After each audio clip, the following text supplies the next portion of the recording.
Hi, Hello, I'm Julian. I'm Tom. We are Believe, a Ted Lasso podcast, here to talk about season 2, episode 12, known as, Inverting the Pyramid of Success. and the finale. Mm-hmm. It's 51 minutes long for those of you that didn't watch it. It's a long one. 51 strong minutes Yep. of a lot of good football, also some good soccer, Mm-hmm. and just some great character development. What's your overall thoughts on the episode? I liked it. Yeah, I thought it was a fun episode. I liked it. Some goofy parts, but we'll get into them. But I thought it was a fun episode overall. Themes for this episode, my good friend Tom. Mm-hmm. Themes for this episode, Nate is a betrayer. Yeah. Maybe, I don't know. Is betrayer the right word? Once we get to his reasoning for why he was upset. Let's dive into that. I'm interested to say we should betray. The team, spoilers, gets promoted. They're moving on up. They're moving on up. I did like that song. Keeley becomes a boss, and some other stuff happens. But those are the themes that I wrote down, so those are the ones that really matter. Keeley is officially a BAB. A BAB. This show makes you learn acronyms. We start off at the football studio. It's like football today. I came up with that acronym. I don't know if the show makes us. Oh, I thought they said it in the show. I don't think so. I think BAB is a Tom original for boss A. I thought they said it in the show, but good for you if you. I'm coining it. Have you said it more than once then? Because I feel like I've heard it. I've said it multiple times. Did you also coin the term BILF? No. Because someone had to get a translation of what BILF meant in my household. I'm interested to see what your translation is. My 8-year-old son will never be the same. Okay. So they are talking about, it's the football studio. It's the three guys. It's the old manager and then the two actual real people, Pundits, Mr. Fantastic or whatever his name is, and the actual news guy. They mentioned right in here there's been a change at West Ham United, so it's little what do they call that? A cookie crumb? It's a foreshadow. Sure, a foreshadow. In certain cultures, they remove the foreshadow at birth. Okay. I love the hesitation to get there. I didn't know if it was worth it. No, it absolutely was. The news story is also that we discover, and we of course already knew this, but the world now knows that Ted Lasso did not have a flu or a virus. He had a panic attack. Yep. The old manager gets into this about, he's like, hey, who do you want captaining your ship? Someone who's going to melt down and have issues, or someone who's strong. And listen, I understand the talk around mental health, but I do also understand that a professional athlete, someone who's supposed to be put in those positions, someone who's supposed to be put under that stress, that's why they're at that level. And so to hold them to the standard of they shouldn't essentially choke. We have a term for it. I don't think the old manager's wrong. Not with everything he said. He does make some misogynistic comments as well. As he does. He should ask his daughters what that big word. Ask them what it means. But yeah.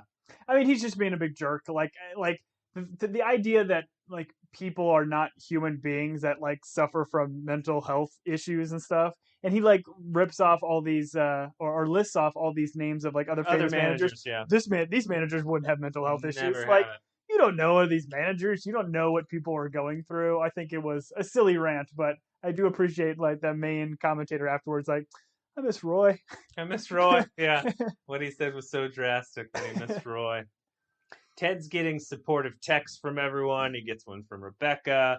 He gets a voicemail from Dr. Sharon. Is there anyone in your life that sends you voice audio files? No, it's weird. For the longest time, my older brother would not text. He would just send audio files.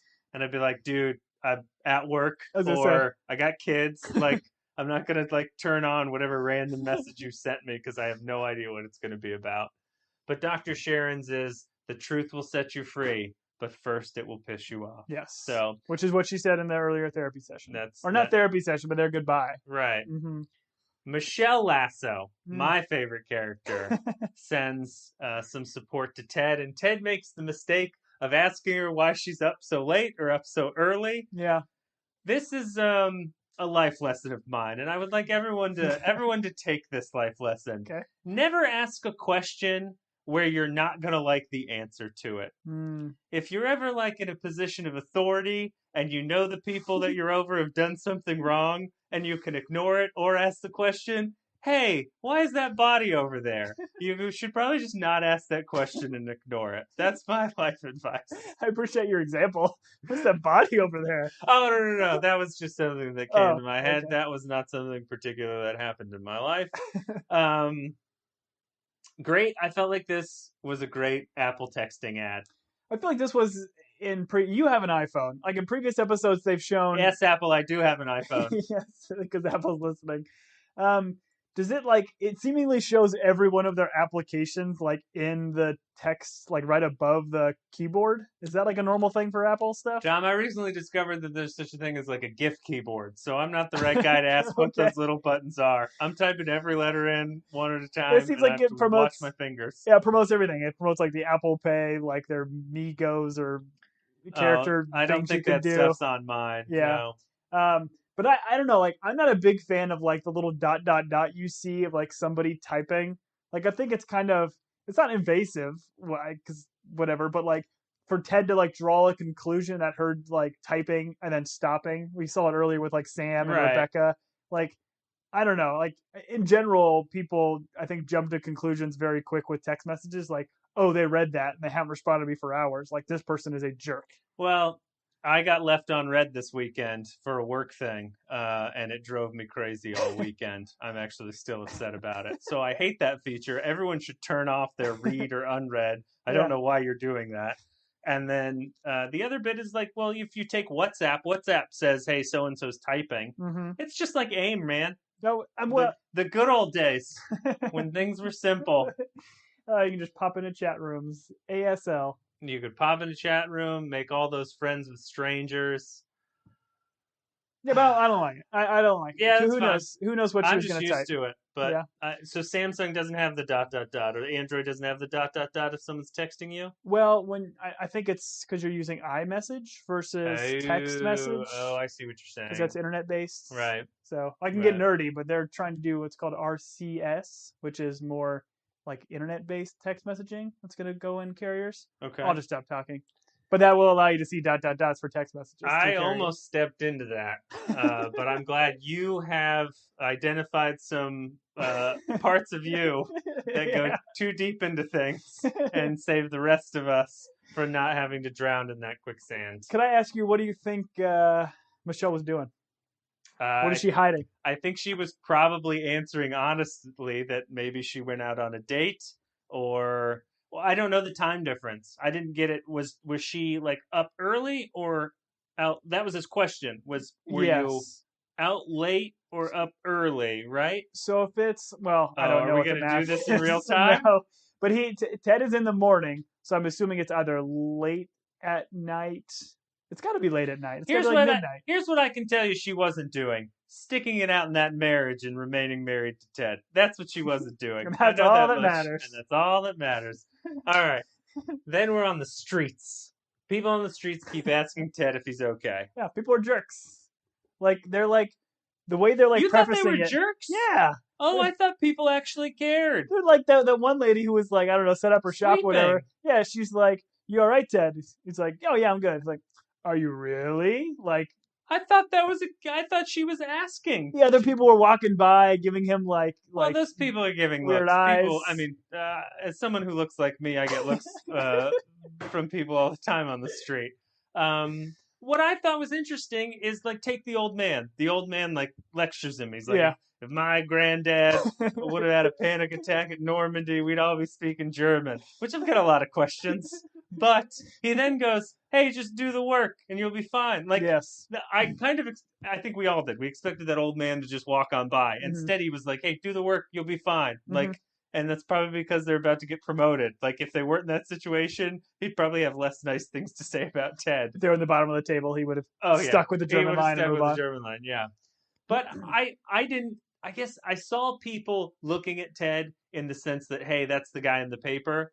But I didn't think of everything they said to him as like they're rubbing it in that he had a panic attack. Well, I I don't mean, know. they're making him feel weird or awkward. Like the first person that like says something to him, I thought was like kind of digging in and making him feel awkward. I think the people that give him like the little like stink eye was odd and was weird. Like people have mental health issues. Like Right. Well, sure. I think this also plays into like Ted's kind of not paranoia, but like I think they are emphasizing the fact that Ted is realizing like all eyes are on him now. yeah, that's People fair. know his business. And so maybe it's more about Ted than it is about those people. And maybe if they shot it in a different way, it would just be like, "Hey Ted, how are you? Are you really okay?" But we got it from Ted's perspective, and he's all paranoid That's and what Ted stuff. hears. Yeah, that's what Ted hears. All right, I don't know. I This like is it. me making up stuff. Beard is there with two empty cups of coffee. I don't know if you noticed this. Yeah, ever since you said it, I Yeah. 100% paid attention. Like, if this was a fresh cup of coffee, Ted like lifted it like halfway, like it's like the last sip of Oh, coffee. It's Tom, not like a yes. tiny one. When they hit glasses together, which no one cheers as coffee, it's like a hollow thud. Yeah. Like, fill them with water, guys. Just fill them with water. How hard is it? You're not going to get overhydrated. Come on. We talked about the old man, who is very supportive in my mind. hmm And Beard does something nice here. I don't know if it's nice, but Ted's like, I'm sure you know what all of this is about. Ted does. I think it's just Beard being nice or whatever, saying, "Oh, of course I don't know about it." Like when they're going to talk about it here in the next like scene, kind of a Right, thing. So, right. and he's got Okay. it. He's got the article in his back pocket. He's just giving him a little bit of space for that. Yeah. We're in Rebecca's office. She's got cards and flowers from Edwin Akufu. Akufu? Kufu nailed it. I got it. And they're guessing at what they're about.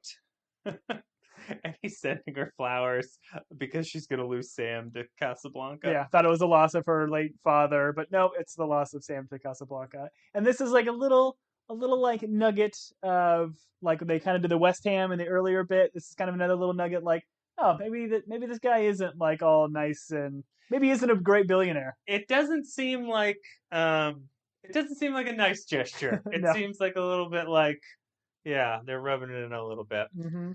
They're talking about whether or not Higgins has any, because it's Higgins, Keeley, and Rebecca, right? Yep. So Higgins is talking about how he doesn't know where Sam's leaning. He's been playing it cool, and Higgins does his Higgins thing. And I just love Higgins more and more each Yeah. episode. I love Higgins. He's turned into a great character from where he started in the show to what he is now. He's like the weird voice of reason, Yep. the weird even keel one. He gives bad but good advice. Mm-hmm. Like, I love Higgins. No, he's good. I put my money on the wrong horse. Yes, you did. You did. That's right. In the Higgins and Nate battle, you bet for the Bond villain. I will go ahead and admit right now that wrong play. Ted Enders, he says, "What's the story, Paul Shorey?" I was like, who the bleep is Paul Shorey? So I looked up Paul Shorey. Paul Shorey, you're going to love this, Tom. Classical American scholar. According to Wikipedia, he knew the whole Iliad by heart. And that's like 15,000 lines of poetry. The epic poem, the Iliad, like the Odyssey. Oh, I know what it is. Okay, thank you. Okay. Yeah. I'm interested if you understand his reference of Paul Shorey, or if you think Paul Shorey is a real person. Paul Shorey is a classical American scholar. No. Who knew that? What are we talking about here? He's referencing Pauly Shore. No? What? No? What's the story, Paul Shorey? There's a real man called Paul Shorey. I thought it was Pauly Shore. Maybe I'm putting my wrong E Story on the and wrong. Shorey rhymes. I thought he did it later with like another name. He changed like a famous person's name to match like the rhyming scheme. I thought that's what he was doing here. Like he was taking Pauly Shore and changing it. He clearly knows a lot about classical American scholar Paul Shorey, who knew the Iliad by heart. All right, I'm gonna concede this one because what's the story? I'm gonna hold to it like any good politician and just claim that I'm right. But in my heart, I'm starting to doubt myself as well. Well, no, it goes better with like what's the story if he's like a scholar and knows like books by heart. That makes more sense than Pauly Shore. This may not even be about a real person. He may just have rhymed a name with. And we're diving so deep into it. Yes, we are. You're welcome, Ted Lasso. Everyone in the room supports Ted. They're like, hey, man, we support you. That's how they give their support. Yep. You've been supported. Thumbs up.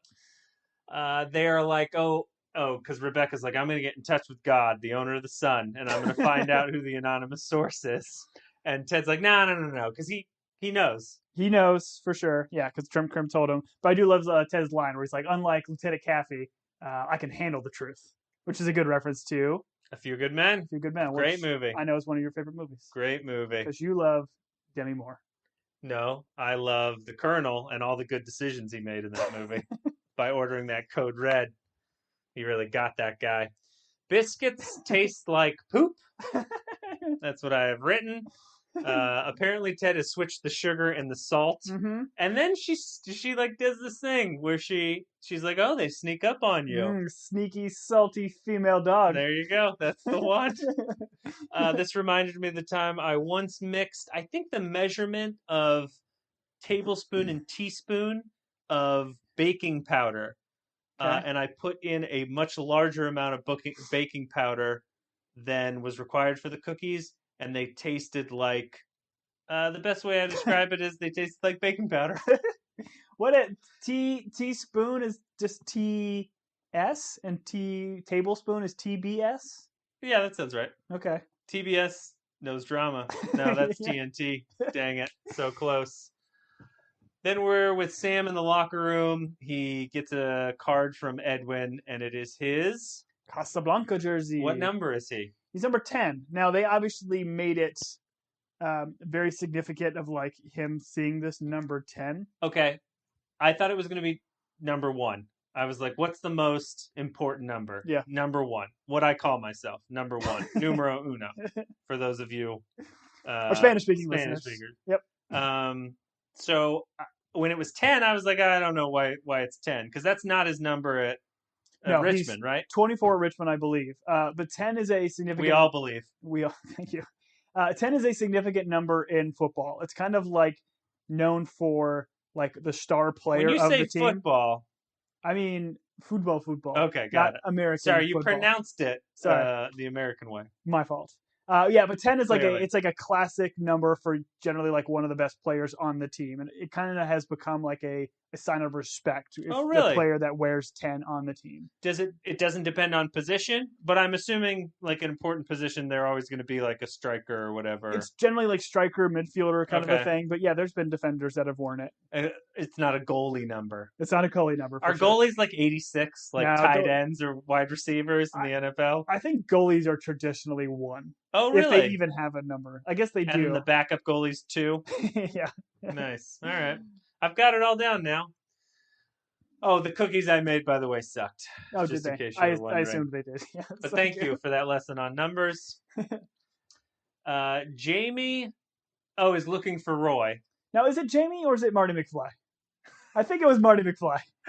He's Go got this, on, like, I'll give you the floor. He's got this red life jacket on. He's got like he's still got the icon hat that's kind of popping up. This is totally Marty McFly from Back to the Future 2. You thought that's what he looked like? Yes. That's what he was dressed as? 100%. I didn't get that reference. Might as well have been a costume. But I did think it was funny. This just like someone walks in the office, they talk to Beard. Hey, is Roy around? I haven't heard any grunting. And then I think not long after Nate comes in, is Roy around? And at this point, it's important to note that Beard is reading The Inverted Pyramid of Success. Inverted Pyramid of Success. Inverting, not inverted. Inverting. It's not. This isn't Top Gun. He didn't invert. He wasn't Inverting inverted. the Pyramid of Success. Yes. Okay, Yep. so it hasn't been inverted yet. We're in No. the process of inverting it. Correct. Got it. Inverting means upside down. He's got all these notes and stickies in it because I believe he was reading this book on the plane on the flight over. Yeah, and it'd be kind of cool. Like we'd have to go back and look at it, but like if there were no notes in it in the first season when he was Sure. reading it, and now it's just riddled with notes. Yeah, it seems I'm like something sure weird. there is a, as they call it, a cookie dough throughout the episode showing us cookie dough? all the additional, because he's probably reading it in a bunch of different episodes. I don't know. Anyways. There's probably a screenshot on the internet. It's copyright infringement, though. Oh, yeah. Bruv. Oh, I see, bruv. Nate comes in looking for Roy. Mm-hmm. Beard asks him, hey, have you seen the paper? And it's the... Yeah, and of course, like, we know Beard knows at this Right. point, because Beard just has, like, he's intuitive. He Yeah. realizes there's only a handful he of people listens to all know. the conversations. Yeah. And Beard gives him, like, that look about, and then you get Nate's response, which is just an awful liar. Like he's looking around the room, he's kind of bumbling his words. So I think that was almost weird, like, I don't know, giving him a chance to Yeah, open up complain. a little Yeah, bit. yeah. Yeah, To not at all. complain. Not at This all. is my second life lesson for everyone. If you're ever caught in a lie, you just look that person dead in the forehead, not their eyes, Okay. because their eyes are going to reveal it. But if you stare at their forehead and you say something like, "No, I haven't seen the paper," or "Yes, I have, but I wasn't the source," you just got to say it like that. You'll get away with it. Didn't Okay. that work? Not You could tell I wasn't lying, necessarily. right? I could actually tell you were looking at my forehead. All right. Go between the Okay, eyes. you were a little high. It depends on whether or not where their eyes are on their face. That's essentially Meet my eye level, Julian. my third lesson is understand where eyes go on a face. I didn't realize on the first watch, because I watched this twice, that both Nate and Jamie are going to Roy, I believe, to tell him about his interaction with Keeley, right? Is this Nate's coming in, or is this them both just, well, it's clearly Jamie trying to find Roy to tell him, Yes. because that's the next interaction between those 2. And I thought it was also Nate. Either Nate is nervous about what he did to Keeley and how Roy's going to react, or he is trying to find Roy in order to also apologize. I don't think he's going to apologize. I think he just wants to like talk to Roy and see if Roy's going to bring it up. I think he just wants to know if he knows. So that's the difference here. Like Jamie, like takes it. I don't know how am I allowed to say like a man, and goes in and like takes his lumps. Yeah. And then Nate, I don't know what the opposite of man is, but you dug yourself into a corner there. I did dig myself into a corner. Wait. I also don't think you dig yourself into corners. I think you paint yourself into corners and dig yourself into holes. This is why no one should listen to us. I don't think he was going to apologize, because we see it takes a lot during the Diamond Dog meeting for him to like get to that point of apologizing to Roy. Agreed. The thing that I also did not understand was the timeline here, because Roy was out for so Jamie and Keeley had that exchange at the funeral. That was at least 2 or 3 episodes ago. At least 2. Roy and Jamie have interacted between now and then. And was the photo shoot the last episode? Photo shoot was last episode, and the funeral was before that. Okay. So that's where. So maybe Jamie and Roy have not run into each other since Keeley toured Roy. Yeah, I don't think so, because when it was confessed was a little bit later, but it takes Jamie, I think, a little bit of time to tell Roy. Because to your point, though, it doesn't happen immediately. Like, he doesn't go the next day. Roy has to find that out from Keeley first. Right. Okay. Anyways, the timing confused me. As you can tell, I'm confused right now. I'm confused just like a man, Tom. That's so true. Did that save me? All right. Roy and Jamie. Oh, he comes out and he's like, "Oi!" How every confrontation starts. They go into a side room, which is always the boot room. Side room. Always the boot room. And Jamie does a great job here. He's like, "Listen," he's like, "I shouldn't have done it. Being around dead people did something to me." It does to a lot of people. And he's like, I respect your relationship with Keeley. I respect Keeley. I respect you. I apologize. And this catches Roy. I felt off guard, like completely off guard. Incredibly.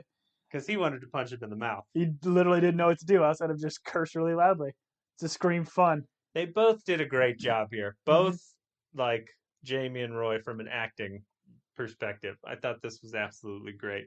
I love the role that Jamie plays in this show. Like, in the first season, I felt like he was in a lot of scenes, very involved. In this season, he's like just kind of a background player, but when he comes in, it's like important to plot. He does a great job. I don't know. No, I couldn't agree more. I think like last year he was kind of the heel and was a jerk. It took him a long time to kind of make the turn. And every time he's in a scene, he's just a lot of fun because he's trying to be better. He's a guy that understands that he was a jerk in the past, and he's doing what he can to be a better man. Right. Speaking of being a better man, Roy's so mad he doesn't have an outlet to murder Jamie, so he storms out. Well, did he not have he had an outlet. Maybe he sensed Will behind him. Oh, a witness. Yes. He's like, I can't murder him here. There's a witness. Exactly. The whole team didn't just watch us go into the boot room together. There's one witness that's going to be here for it. That's so true. I can't be like, he slipped and the boot hit him in the face. Those boots are sharp, man. Oh, this is a great moment, though. I think we've talked about it. We both love like a weird reveal, like Where when a camera pulls out. and there's still somebody in the scene that you had Yeah, no idea was there. like in Arrested Development. They're in Yep. the conference room. They're having an argument. The argument ends. The camera pulls out, and like the whole rest of the company is sitting in the conference room. And Will's response is like, "You guys came in here so quick, I didn't know what to do." I just froze. And then we cut to Keeley getting good news. We don't know what the good news is. Before she gets to good news, though, she's on the phone, just like kind of like playing PR. She's Oh, kind of that's saying, right. "Hey, it's all good. Ted's good. Rebecca's behind him, and all that kind of stuff." And as she hangs up, she's like, "F you, Pierce Morgan." So the assumption being she was talking to Piers Morgan. Yeah, I think. Well, not necessarily the assumption. I think he was talking to Pierce Morgan. I don't know who's on that on the other line of that call. Maybe Phone. just unrelated. She was just cursing Pierce Morgan. On the telly. Yeah, that may be her go-to curse. But she got very excited news. Did you have any inkling of what this was going to be when she got like crazy excited? I assumed she got an email from her doctor telling her that she was Negative COVID test. going to have a baby. Oh, wow. Yeah. That would have been interesting. That'd have been a twist. That'd have been a Shyamalan twist. I don't think doctors email that, though, so that's probably a You can strange request thing. it, maybe. I don't know. I did not know. Yeah. I thought maybe their marriage certificate came through. I don't know. I have no idea. They are living together. I don't have an idea. I was asking you. Are you asking me now based on the silent stare you're giving me? Now I'm trying to think what all the things I thought about while because I did. There was part of me that was like, "Oh, what's happening here?" Mm-hmm. I can tell you, it wasn't that some VC was going to fund her PR firm. Yeah. That's not what I thought about. And maybe that says more about me. I love her. No. I think when she talks to Leslie later, she's like, "Yeah, the money people are gonna fund my thing, like my project or whatever." I love how she called them the money people. The money people. We're back on the training pitch. We get on the topic of the newspaper. Mm-hmm. Because Ted is like, Ted's "Hey, like, oh, you probably saw it in the paper." Yeah, I'm gonna tell you guys about it. And he's like, oh, but you guys probably read it on your phones. And this goes into an exchange that I laughed so hard at because he's like, oh, I still get the paper because I'm old. You can't cut cartoons on your phone. You and can screenshot and test them. Yeah, I think Zorro's like, you can screenshot and text them. Uh-huh. That's on you more than it is me. And then Isaac, that's true. And then Isaac's like, that's copyright infringement, bro. just like the way they go. His stare at Zorro is so great. Like his family's in the newspaper business and he's upset. His parents are cartoonists. And then Ted's like, well, you can't hang a screenshot on the fridge. And Danny comes in. Oh, my fridge has a television. Like, oh, I think mine's got that too. I have the same fridge.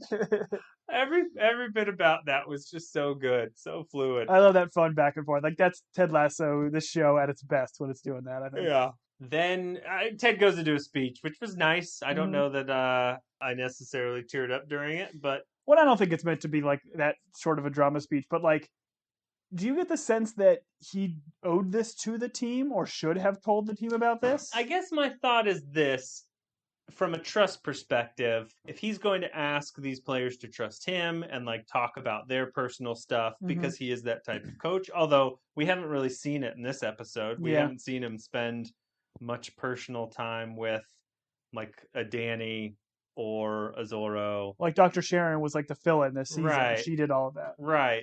But like, I guess from a trust perspective, you could say that, hey, I didn't trust you with this.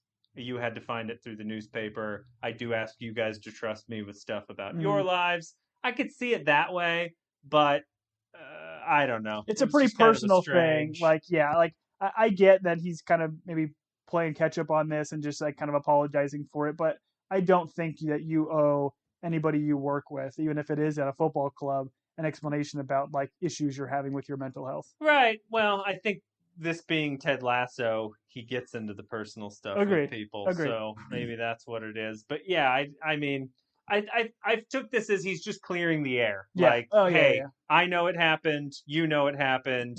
Like, and the team is very supportive. They're like, hey. Oh, immediately. Immediately, they love him. He does have this moment where he goes to quote the great UCLA college basketball coach, John Obi-Wan Gandalf, and Beard gives him this look That was so great. like, what are you doing? He It's such goes, a big "It is our choices, gentlemen, that show what we truly are far more than our abilities. Now, I hope you all can forgive what I've done." Did you look this quote up? I did not. Okay. It sounded great though. So when he said John Obi-Wan Gandalf, I was like, okay, is this a John Wooden quote? Because that's the pyramid on his wall. I was like, I'm assuming it's a John Wooden quote. Do you know whose quote it really is? You can give the reveal. I see it from the outline. It's apparently a Dumbledore It's quote. from Albus Dumbledore. It's apparently a quote from Harry Potter. So it's not Obi-Wan. It's not Gandalf. Although Gandalf has some great quotes. I can't speak to Obi-Wan. I can't speak to John unless it's first or second John. But it's a Dumbledore quote. I thought that was a great moment. So what is it again? It is our choices, gentlemen, that show us who. It's essentially our choices that show us who we truly are, far more than our abilities. I like it. Dumbledore's a smart guy. Dumbledore is a smart guy. You know what? Somebody should make some movies out of those books. Those Harry Potter books. I wonder what Dumbledore's doing these days. Yeah. Team loves him. Colin wants to find out who the rat is, and Colin wants to punish him. Yeah. I love Colin. There's a little bit of gangster in Colin. There is, man. Like he's like, oh, we're gonna put a bunch of soap and some socks and just hit him over the chest with it. Which I don't know. Is this a reference to A Few Good Men as well? Because that is what happens in A Few Good Men, right? Those guys are on trial for putting soap in socks and hitting like the new recruit guy. No, I thought. Well, I'm pretty sure it is. By pretty sure, I mean I looked it up, and I'm giving you a chance to agree with me. It's a blanket party, and you. Okay, yeah, no, that sounds right. It just seemed like an odd reference when they did A Few Good Men earlier. Like when I hear that soap sock thing, that made me immediately think A Few Good Men as well.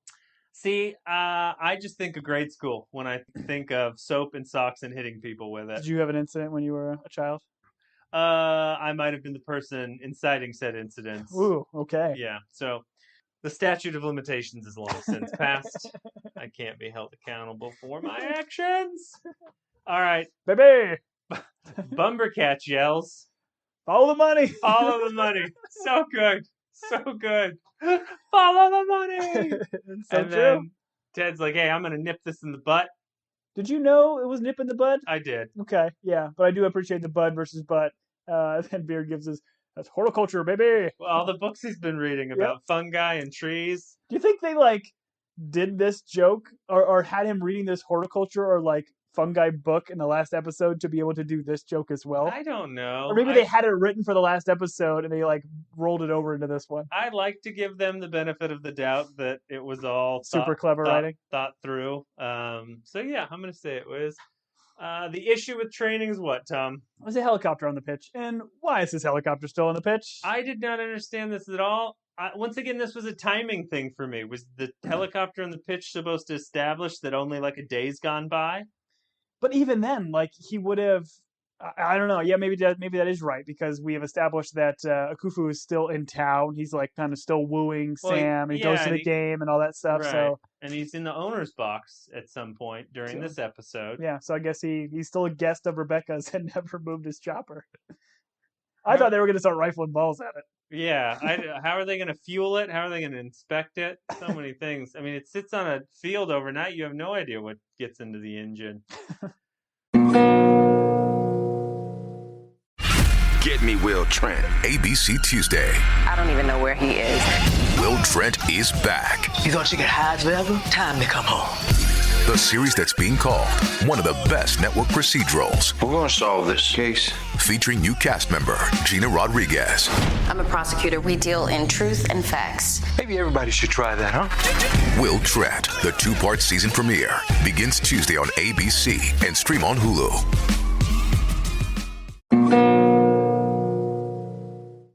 Keeley and Higgins are in. Because Keeley's come up with her news. She's talking to Higgins. We discover there's 4 puppies in his office. Yep. Did you catch any of the dog puns? Yeah. Any of the names? They were all fantastic. They were all great. Yep. I do I think Keely's oh, did you go get him at Barkingham Palace? Barkingham Palace. That was a good one. I didn't understand. Why do they need a new mascot, Tom? I believe there was an incident early on in the season, which seems like years ago. But there was an incident in the beginning of the season where that dog got hit by the soccer and died. Earl. Yeah. I remember now. Keep bringing it up. everyone who meets Keeley falls in love with her. Yeah. This dog breeder holds her hand. She's like, I'm a huge fan. Huge fan. And Keeley gives her the eyes back. And I was like, man, Keeley. And then still holds her hand. It And then still is slowly it. kisses it. And yeah, Keeley was a good sport about Everyone loves Keeley. Keeley then talks to Higgins, and Higgins is like, oh, I'm happy that I'm the person you came to for advice. Mhm. And she's like, oh, well, everyone else essentially was busy, so I've come to you. He's just like, happy to be on the it. list. That's fine. Yep. He starts guessing at like why she would be scared to tell Rebecca about Mhm. this good news. And he's like wrong on everything. And I thought like, is Higgins doing like a devil's advocate thing where he's trying to make her realize all her fears are silly? Like, oh, you think this is like an epic betrayal Yeah. or all these things. But I realized I think he just was wrong on all of his guesses. Yeah, 100%. He's Yeah. like trying to give that good advice, but he is not anticipating every move. And it was a funny little bit because I think we've had a lot of parts where like Leslie's like right on point with giving Right. good advice right Yeah. away. But maybe he doesn't have a close enough relationship with Keeley to understand, but it was a funny exchange back and forth. Right. And essentially Keeley just doesn't want to seem ungrateful. Mhm. And Higgins pulls this one out, and I'll let you read it. As you being my mentor Yes. and me being your manatee, you read this quote. It was great. So a good mentor hopes you'll move on. A great mentor knows you will, which is a very, very good quote. Leslie Higgins. Well said, my friend. You nailed that on the first take. It's Mhm. pretty good. Yep. And so this is what I thought. Are we drawing parallels here between Ted and Nate Mm-hmm. and Keeley and Rebecca in terms of mentor and manatee? Yeah, Because No, as I said, I did not catch this at all, and I think this is a great thing because we talked about they do this a lot with the show. Is they'll do, two separate sets of characters are kind of Parallels. doing different things, but they all kind of come together or whatever at the end. And I think this point is very astute. So like what Keeley is concerned here is she's going to get an opportunity. The reason she's getting this opportunity is Rebecca has kind of given her a chance Mhm. to grow her PR, her ability. Mm-hmm. Not that she didn't do things on her own, but essentially the reason she's there is because Rebecca brought her on, Yep. and helped her out a bit. And so Keeley is concerned with, hey, I'm going to go off and do this, but Rebecca's done so much for me. I have to tell her. Mm-hmm. The opposite side is Ted brought up Nate from being a kit man to an assistant coach. Mm-hmm. He gave him this opportunity. Nate now has this opportunity. And instead of like being grateful to Ted, Mm-hmm. as we see later in the episode, and we've seen in other episodes, there's like resentment. Mm-hmm. There is Nate thinking, I did this on my own. I deserve it. You're a clown. Yeah. And then him like not having the conversation with Ted about leaving and Mhm. going to another club. So I thought it was an interesting, like, hey, here's the right way of doing this probably, and here is the wrong way when we all think we've done it on our own and don't want to be grateful to people. So Yeah. that's what I picked up on that. No, I think you're absolutely right, 'cause especially too with like both Keeley and Nate were given their opportunity from those characters. Right. Like Ted gave Nate that opportunity by promoting him and having him be an assistant coach and giving him his whistle, which they had to take the ball out. And then Rebecca, hiring Keeley. So yeah, very, very good observation, which I definitely did not, even after 2 watchings, didn't put it together. So I'm glad you did. Well, that's the sort of insight you get from a Ted Lasso level 7. Are you like level me. 7 now? No. Are you still level 6? Can you be honest? I'm actually level 5 after 5. this season. This season has brought me to 5. Then we have Sam walking on the street. I don't know. Is he talking to his dad on the phone at this point? I think. Yes, yeah, And we discover he's got to give Edwin his answer after the match. Mhm, Just yep. real good story writing here. You have to tell him whether or not you're going to Casablanca after the match. The dad does this thing where he's like, son, the universe will give you a sign. Mhm. It's always given me a sign. And Sam's like, all right, I'll look for one. It's how I married your mom. It's how I got into Bitcoin in 2009. So we've 2009. established that Sam's dad is filthy rich. That is super rich. He probably owns Dubai Air. And then Sam's kind of watching some kids play football in the park, and what does he Mhm. see, Tom? And he sees them wearing his jerseys, but not only wearing his jersey, but they also have blacked out the Dubai Air on their jerseys that they had. And I think that's kind of what puts Sam over the top a little bit, where it's like, yeah, that's a sign. Like, not only have I made this impact in Nigeria and got rid of the Dubai Air on our team, but it's having an impact on younger people, and they're seeing it and they're actioning it, which I think was pretty cool. Okay. Well, here's my take on the universe will give you a sign, Tom. Okay. I'm about to dive into a little bit of a rabbit hole, but I feel like this applies to a ton of things in Okay. terms of if someone's like, "Hey, if you're feeling down, you should really take a look at all you have and like discover how like blessed you are, how Mhm. fortunate you are." Yep. If you have that mindset, all of a sudden, like little things that you don't typically pay attention to, your health, like the Mhm. people around you, the friendships you have, you like start to appreciate those. Mhm. I think this also can be applied in like a religious sense, in the terms of like, hey, like God will do this for you. Like if you start to like think that way, Mhm. you start to see it that way. Yeah. And so in the same way, like the universe can be like a substitute for God in this sense. It's like Mhm. the universe will give you a sign. Okay, all of a sudden I'm looking for signs. Like Yeah. if I just like if I don't have that mindset, I'm not going to see it. Like on any other day, Sam looks at those kids playing. He's like, "Oh, it's pretty cool. That kid's got my jersey. Yeah. I'm going to go have coffee." I'm not saying this is wrong. I'm just saying like from a mindset perspective as humans, Mhm. like this is why like motivational speakers and stuff exist, because they like ignite that one thing in you. And so Yeah. for 2 weeks, you're like kind of focused on that. And you're like, and then eventually You get back we into your all routine. just come crashing back down, baby. Horticulture, baby. Oh, I wanted to point out that the jersey was not green and was not the number 10. No. You It think was number Sam? 24. You think Sam ultimately just thinks he looks better in blue? I thought he looked at those kids and he was like, "I'm going to Casablanca." Yeah. These kids are rubbish. These kids are rubbish. So then we're with Keeley and Roy, and I think they're in the kitchen, right? Mm-hmm. And Keeley's explaining that Jamie apologized to him, and Roy's like, "Hey, you want to know what Jamie did? He told me about it, and he apologized." And Keeley's like, "What did you do?" And she's like, "Did you punch him? Did you headbutt him? Did you murder him?" Yeah. Which is just a great line of questioning. But what does Roy eventually say he did? He forgave him. Yeah. Did he? Is Roy forgiving somebody screaming the F word and walking out of the room? It's a great question. Something I've wondered my whole life, and you can probably talk to my spouse about this. What constitutes an apology or forgiveness? Because if it's silence and swearing, I'm one of the best apologizers and best forgiveness guys on the planet. I'm with you, though. I don't know that he clearly doesn't, because the end of the episode. Yeah, he headbutts He's him still and holding then on to it. kind of. That's not an apology either. Like, he never actually apologizes. That's fair. That's fair. But that can be said of a lot of us, never actually apologizing Mhm. or Well, forgiving. I mean, when you have nothing ever to apologize for. That's true. That is true.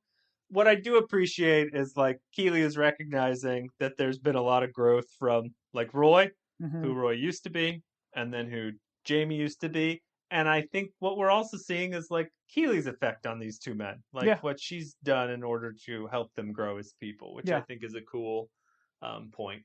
And I appreciate both of these characters. I think Roy and Jamie's like kind of journey to where they were and where they are, I think was well earned and Yeah. well delivered throughout the show. I agree.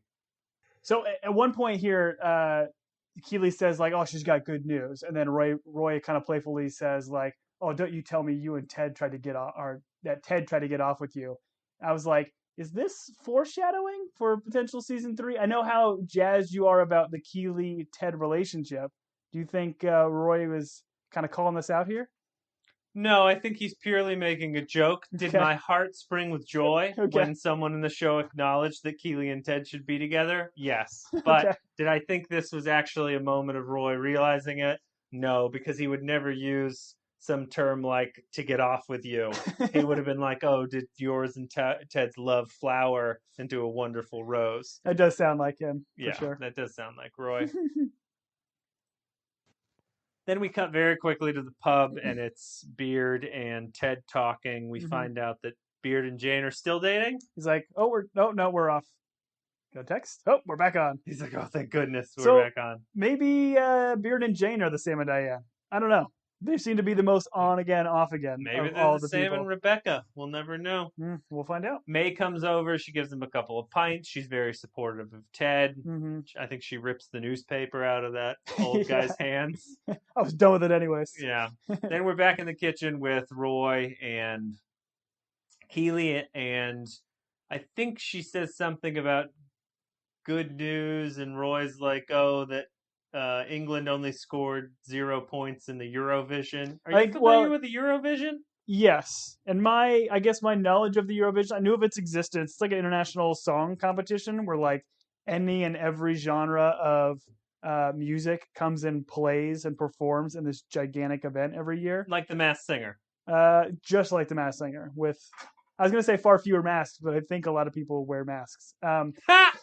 But there's a Netflix movie. It's like Eurovision, the Fire Saga or something, with Will Ferrell and I'm blanking on her name.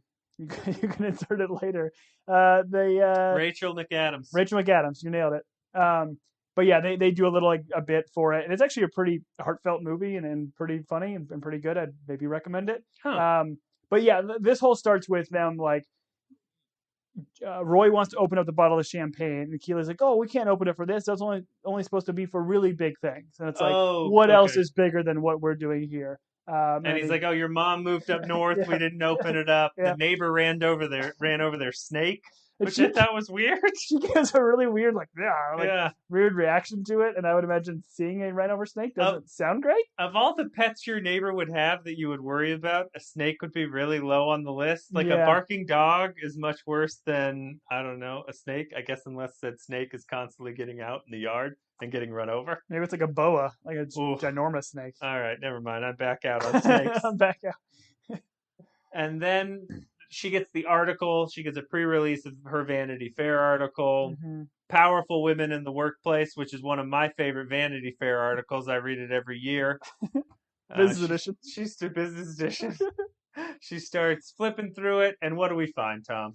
We find that Roy is not in any of these pictures. But Keeley looks fantastic. She does. And Roy even calls it out. It's like, hey, listen, you don't need me in these pictures. Like, you look fantastic in this. Now, did you feel that it was telegraphed that he was bothered that he wasn't in the photos? No, I didn't think so. From my perspective, I thought he was just being supportive and being like truthful because like in my opinion, there was no need for Roy to be in this. Like if the story was going to be that she somehow got some success or they're working together because of his fame as a footballer, then like maybe, but there's no need for it. Like Keeley did all of this on her own. She started Banter. She's doing all this to try to like bring in Roy. I don't think it was needed. You don't think there's puritanical laws in place where a woman can't be photographed without a man patron in England? I don't think it'd be needed. Obviously, here in America, women can be photographed alone. This is where we do get the BILF reference. Of a person you'd like to friend. You'd like to friend? Yes. Do we know what the B is? What would you think the B stands for? Well, as someone who occasionally likes the wilderness, I thought it was buffalo. I'd like to find. Buffalo I'd like to find. Okay, it's interesting. You could change the F. The F could be buffalo. I'd like to flute. That didn't work. I was going to say fornicate, but I don't think I can say that. No, that's too on the nose. Sorry. Too on the nose. I think the B has got to be boss, right? Oh, are we really questioning this? Yeah, it's 100% boss. Oh, okay. He's like, oh, you look like a boss. Oh, but I had never heard the terminology. It's not a real term. He's making a joke here. Yeah, but I don't know. Maybe it's too highbrow for me, apparently. Oh, goodness. You're the second person I've had to explain this to in my life. My wife said the same thing. What is BILF? There's a third person. All right. It's not a common term, buffalo I'd like to find. But in the Old West, still not a common term because buffalo were everywhere until we shot them all. Anyways, then we're back in the pub. Beard's like, are you going to say anything? Yeah. And Ted's like, well, what? He's like, no, to Nate. Mm-hmm. And Ted says something which I thought was very funny. He goes, much like cats, babies, and apologies, you have to let them come to you. And so I guess Beard is like, hey, are you going to say anything to Nate so that he will apologize to you for this? That's what he's getting at here. I think so. And I think this is a very good, like, super astute point. Life lesson number 4, if you're keeping track at home. An apology that you have to, like, go after is not nearly an apology that, not nearly as, like, heartfelt or valued, in my mind, as one that the person can, like, get to on their own. Yeah. And a lot of times that apology is just like a forced, I'm going to sorry. say it just to move on. I'm sorry it made you feel that way. Yes. It's not an apology, really. Yes. It's I'm sorry that it made you feel upset. I'm sorry that you're sad. Yeah. I'm sorry that body's over there. But then Beard gets to it. Like, Beard eventually gets to the idea that, like, this is not for Nate. This is for you. Like, you're going to feel better if you have this conversation and don't let it, like, fester and eat away. I think he makes a joke about, like, I think your mustache is going to pop off. Right. If you keep this all inside, your mustache will pop off. And I like your mustache. You're like Bradley Cooper. You're too good to me.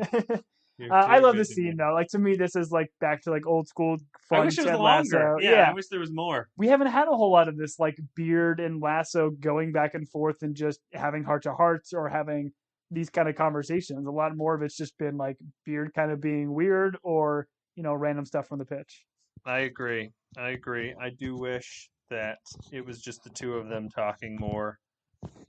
I do appreciate the Bradley Cooper comment because I was like, oh yeah, he does kind of look like Bradley Cooper. Yep, sans mustache a la... What movie did they reference? Hangover? I think yeah, that was the movie they referenced. That guy from the Hangover movies. Bradley Cooper. You're too good to me. Would you ever say that line to me? You're too good to me? I feel like I'm your pop culture guy. I usually get all the references for you. Although you just say me on Rachel McAdams, which I appreciate. Wait, would I ever say you're too good to me? Because he says you're too good for me for, like, getting his reference, right? Is that why he's saying that? No. What he's saying, he says you're too good to me. You're too good to me. Meaning he is I'll do it one more time. You're too good to me. Watch the level spike.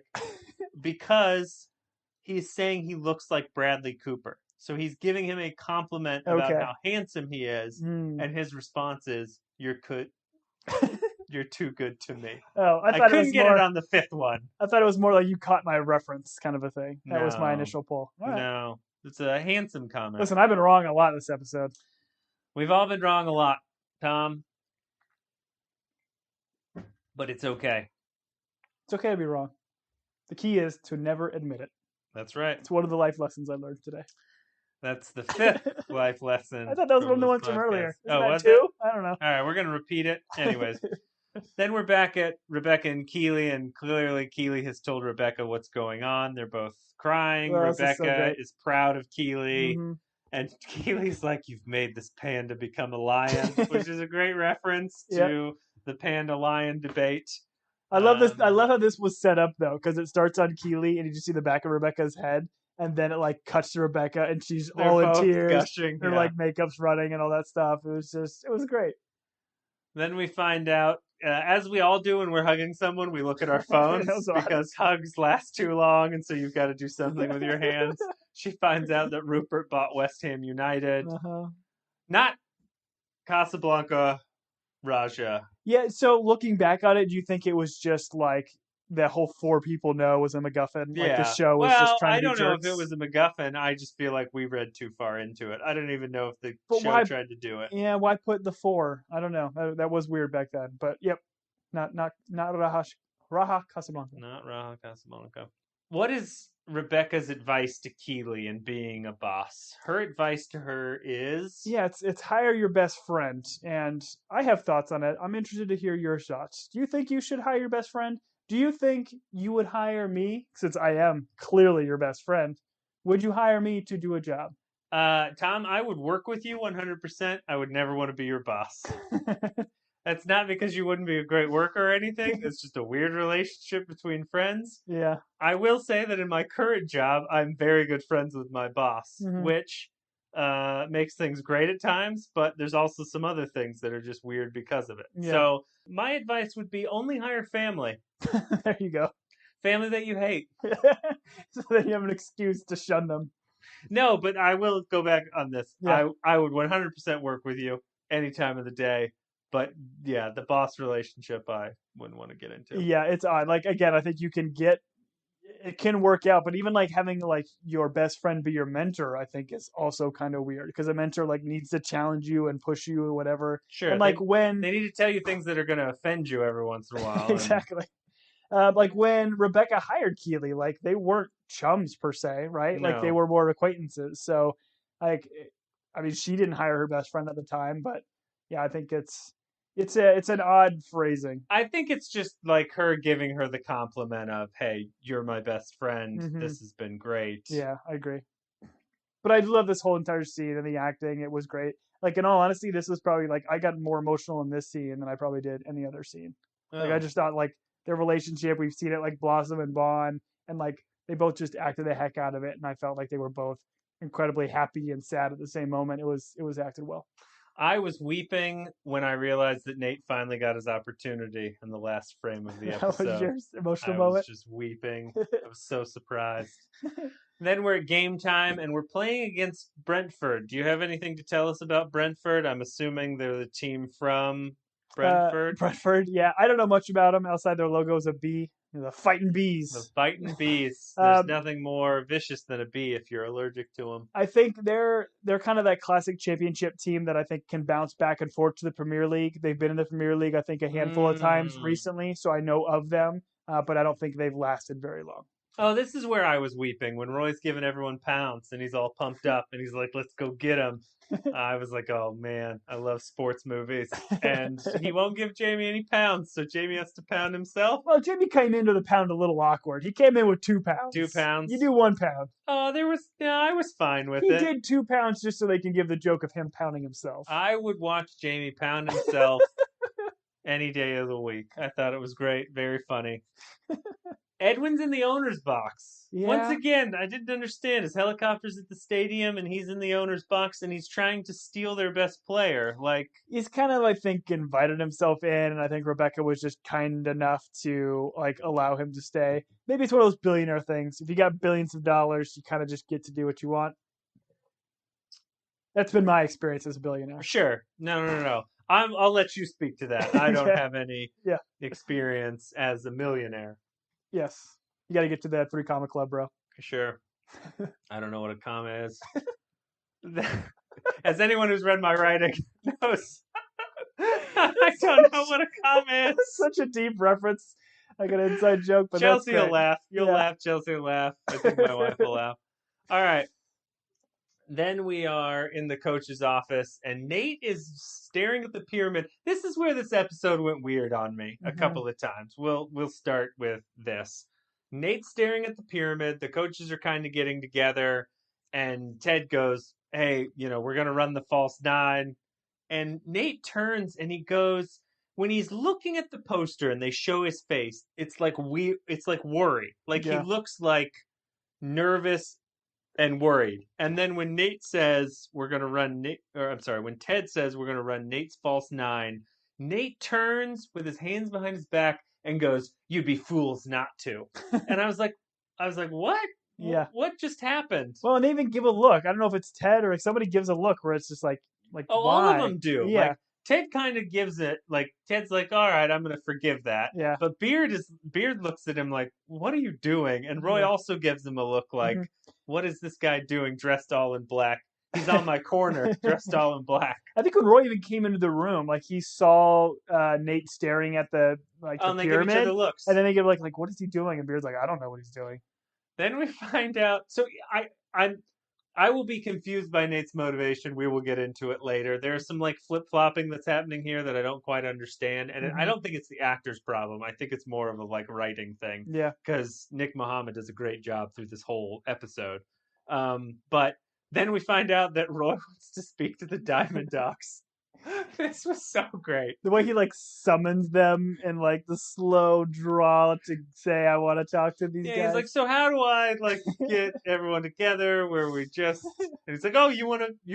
He's like, I don't want to be part of them, but you just want to be here. Well, then Ted's line is like, "He's like, all right, what? How about a one-time visitor's pass for our junkyard dog here? Yeah, barking noise, Barking ensues.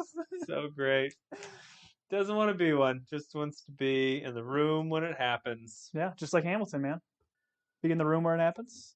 I don't know that reference. Oh, you haven't seen Hamilton yet? How have you not seen Hamilton? I mean, I take this back. I haven't gone to Hamilton because it's crazy expensive. Sure. But I've watched it on. Wait, you're a billionaire. Well, touche. Speaking of flip flopping, Are you a normal person? You got me. You got me. I've been faking it all these years.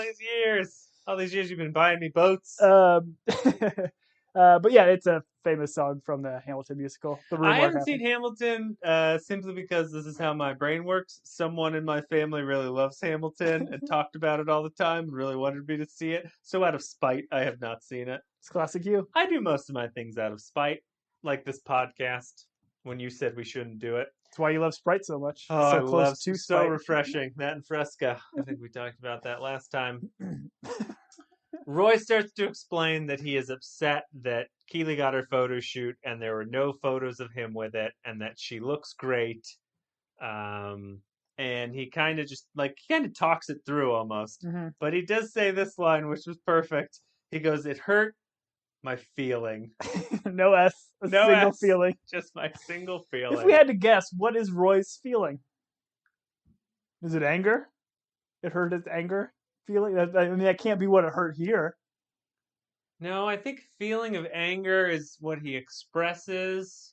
So his feeling would be of... sadness? No, I'm going to say it's a feeling of maybe pride? Maybe... Okay, pride would be a good one. Because I'm trying to think what other times we've seen, like, what drives Roy. Mm-hmm. But I also think there's, like, parts where they've shown where, like, he needs to be with Keeley. He wants to, like, spend time with her. Like, I don't know what feeling it's... I don't think it's jealousy of, like, them. I don't think it's that. No.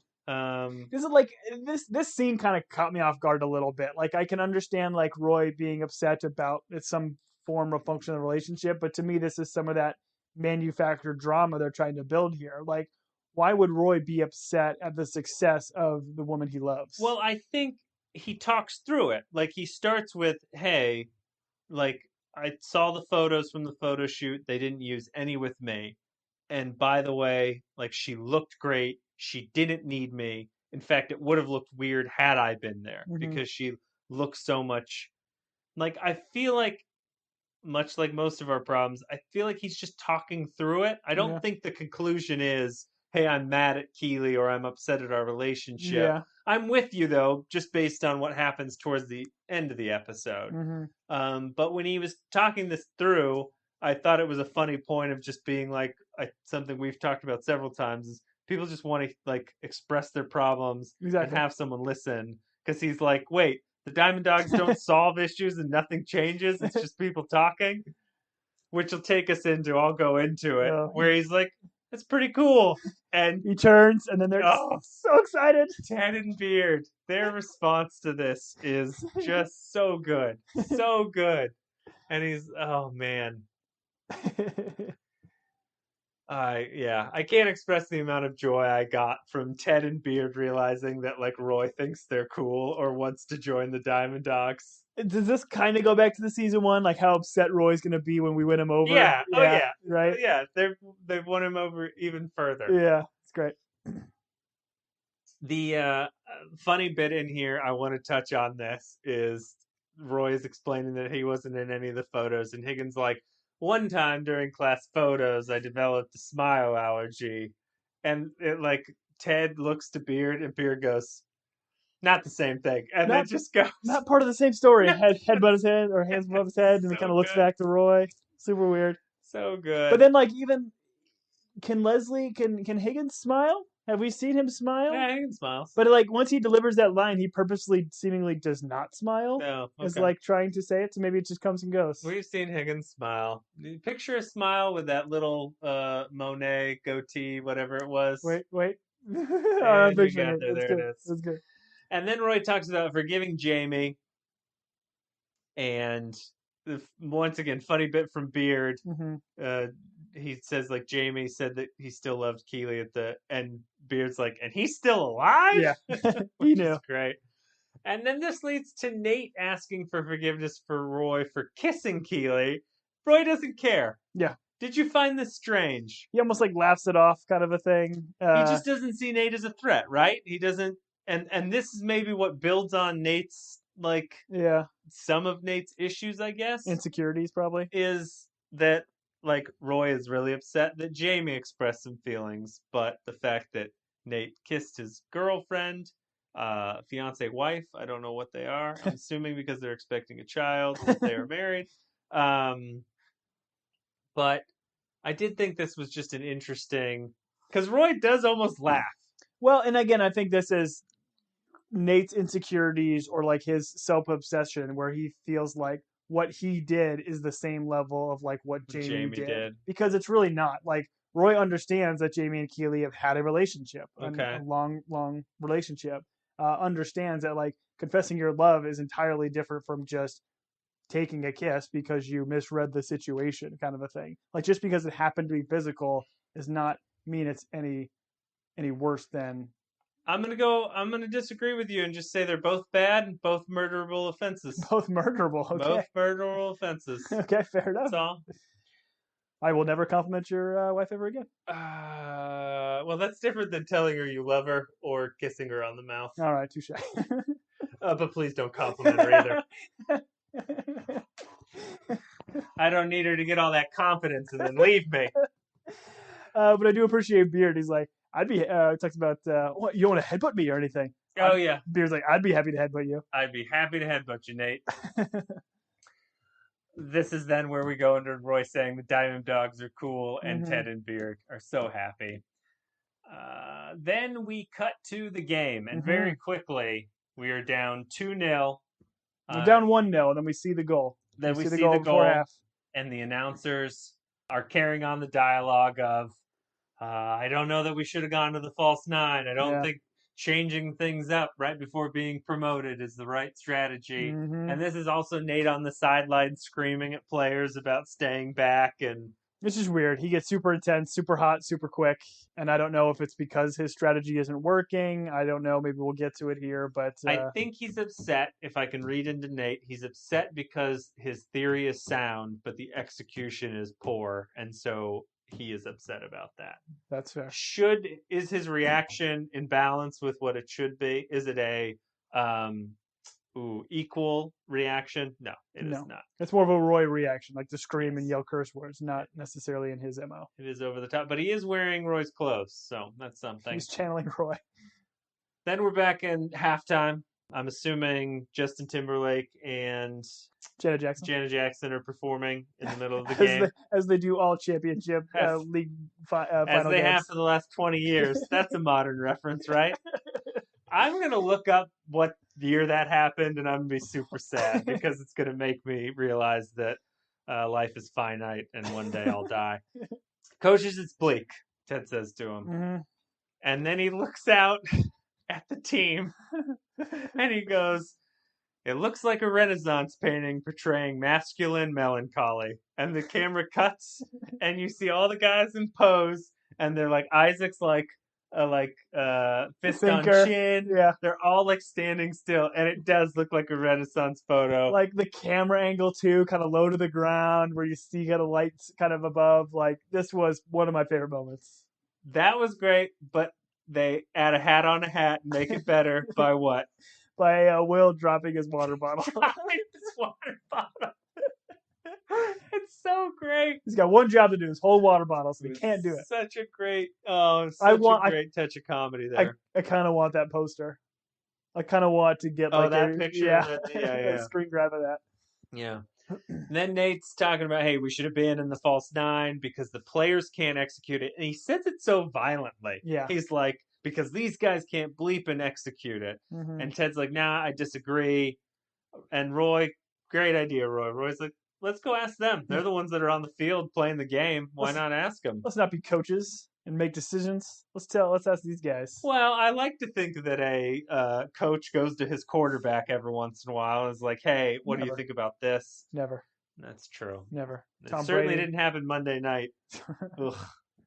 Cardinals suck. A timely reference as well. That's fine. I'm not cutting that. They asked the players, hey, what do you want to do? Do you want to stick with the false nine? And great acting by all the players. They're like, hey, actors, look puzzled or look like you don't know how to make a decision. And they're like, whoa, There you go. Those are all the noises they make. But who stands up? Our boy Jan Maas. Jan Maas. He's like, tactic is sound. It will work. But he does call out Zoro. He's like, hey, man, you should have saved that first goal. He's like, listen to me. I will tell you the truth. And he's like, Zoro, you should have saved that first goal. And Zoro's like, hey, man. It's so good. So good. Kind of had some levity to the scene, though, because the players start kind of laughing a little bit. But, yeah. So then they decide they're going to stick with Nate's false nine. And Ted does make a point of calling it Nate's false nine. And they all put their hands in. And this was a great moment, I thought. Well, great moment. I did not expect it. I did not know what Isaacs was doing. But then he walks through the circle. He puts his hand on the believe poster. They all put their hand on the believe poster. The music is doing everything that music should do during a sports movie moment like this. Yep. They all shout. They should have shouted believe. Instead, they said 3-2-1 Richmond or 1-2-3 Richmond or 1-2-4 Richmond. I don't remember. And then we go to the team leaves. Yeah, and Nate was furious, so he runs into the office for whatever reason, and obviously it's got to be because of Ted saying we're going to stick with Nate's false nine, and that seemingly put Nate over the top, where he had to leave or whatever. I don't know. Nate goes into the back office. I don't know if you noticed this. He picks up his phone and he's just like flipping through his phone. He's like texting. I was like, no, it was literally like one of those programs on the phone where the pictures come up and you flick your thumb and the pictures move. You think he was on Banter or Tinder? No. I don't think he was swiping right or left. I feel like it was on. I don't know. It was like back to one of those scenes where he's always looking at his comments, like what people are saying to him. Yeah. But also part of me was like, wait, is he looking for news about West Ham United or something like that? Because I guess I wouldn't have known that on the first watch. Or maybe I did know it. This was telegraphed enough that once we knew Rupert owned West Ham, I knew he was going to West Ham. So yeah I thought like something was going to come of it. But he's super upset in the office.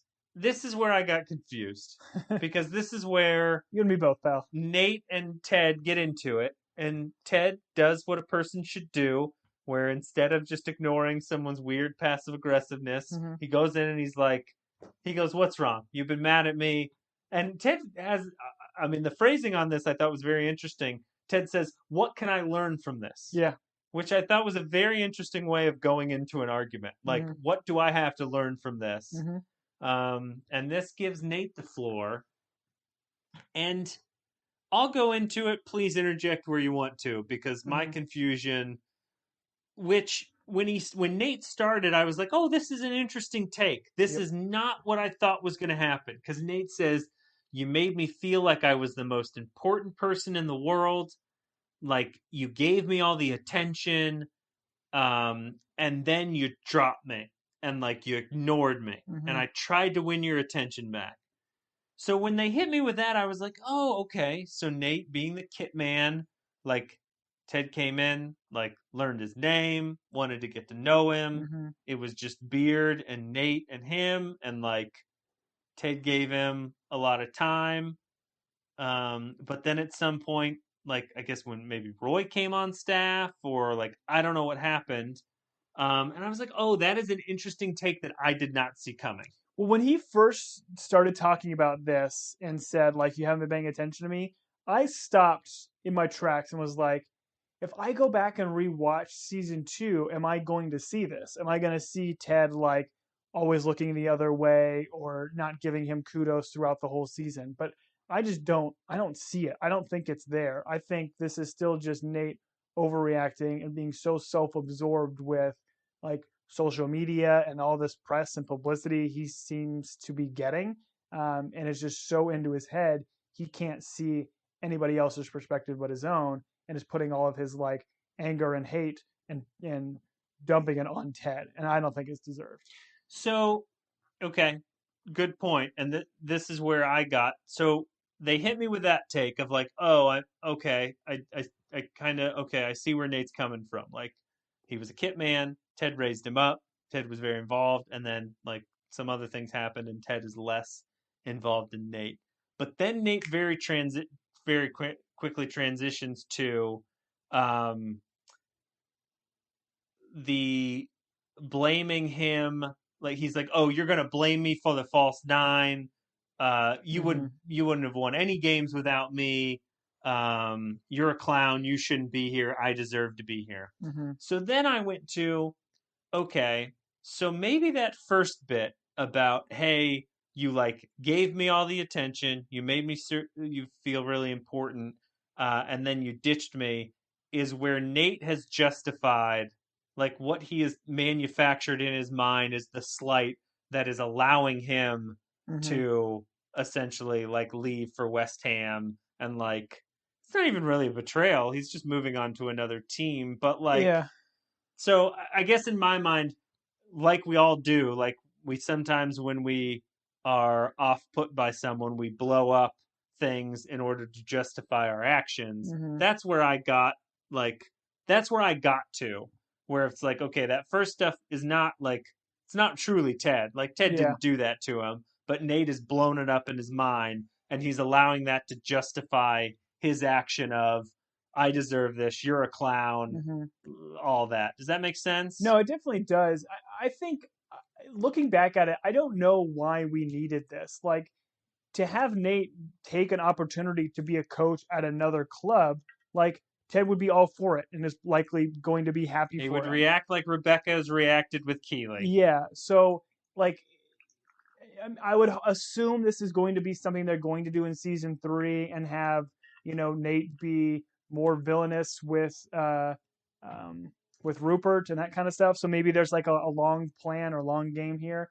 But really, like looking back at it retrospectively and what we've seen through this whole season, it just didn't seem to be necessary. They could have done another plot or storyline that allowed Nate to kind of move on and be at a different club or do other stuff than just having him be a jerk the whole season. Because this season started with him just like maybe the first episode he was kind of fun-loving Nate, but he was just like throwing Will under the bus. He was being a jerk to people for no apparent reason, and that was long before. Like maybe it was this stuff festering about his thoughts of Ted slighting him that was getting worse. But he was not a fun character throughout the entire season. And that's a good point.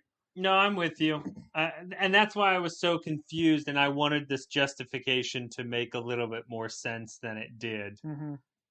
Because I don't think they laid the groundwork, because you do see like Nate's part of the Diamond Dogs. Like the Diamond Dogs met during the season. These are his choices not to be like involved or all that kind of stuff. Like when they say, "Oh, the Diamond Dog meeting is starting," he like kind of gives a woof. Like he's over it at this point, and as opposed to just being a bigger man and just saying, "Listen, I take another job. Like this is what I feel about you." He has to like belittle Ted, and he brings up his son at one point, and he says like, "Oh, why do you got all these pictures of stupid Americans on the wall when I gave you a signed picture of me and blah blah blah," which we've seen in previous episodes. Ted has that picture prominently displayed in his flat, and this is just Nate projecting whatever he wants to put as not. And maybe this does kind of go back to like season 1 with Rupert and Ted, like as opposed to Nate being inquisitive and asking Ted questions or bringing up his concerns, he doesn't and just assumes the worst of everything. And that's where Ted kind of told Rupert in the first season, like, "Hey, if you would have asked me, I would have told you I played darts. I would have told you I could probably hustle you in this game." It's definitely that dynamic at play now that Nate and Rupert are going to be seemingly, buddies in gray hair. Bad guy villains together. Yeah, I was very confused by this. I thought they were going in one direction, and then it turned into Nate like screaming at Ted and telling him it was a joke. And I was like, all right, well, that's fun. But Ted, he apologizes. Ted says, hey, I'm sorry if I didn't make you feel as important as, I know you are. Exactly. Yeah. And Ted's not a glory hound. Yeah. I don't think, we haven't seen every press conference after every game, but I don't think Ted's taken the credit. No. So, that's why he's telling the team, this is Nate's thing. The team is not going to see that as, oh, Nate led us astray. No, we all agree that this is Nate's idea with a false 9. We agree it's a good idea. We're going for it. He's not trying to throw him under the bus. I'm wondering if we just didn't miss something and I don't think we did because I watched this, multiple times and I paid attention to it. But even so, the false 9 works out. Mm-hmm. Why is Nate upset? Nate shouldn't be upset. Yeah, if anything, they've been calling it the Nate's false 9. Yeah, he's gonna get credit for it. And hey, it worked out and they got promoted. I feel like he wanted to see Ted fail. I think that's it. Is that what it is? He wanted to see Ted fail. He knows that he's going to go coach. I'm assuming at this point he knows he's going to go coach at West Ham, a Premier League team. He wants Ted to be in the lesser league and him being in the better league. Because at this point, we've established Nate thinks he's better than Ted. Full stop. We're going to go with life lesson number 6, which is sometimes people are just not going to like you. Yeah. Sometimes people, you can do whatever you want for them. You can help them out. You can do all these things. Some people are just not going to appreciate it. Yeah. And I think, and we'll get to it a little bit later, but that's kind of Sam's sentiment. At a certain point, you got to just focus on you and yourself. Yeah. And not we'll always worry about what other people think about you. Yep.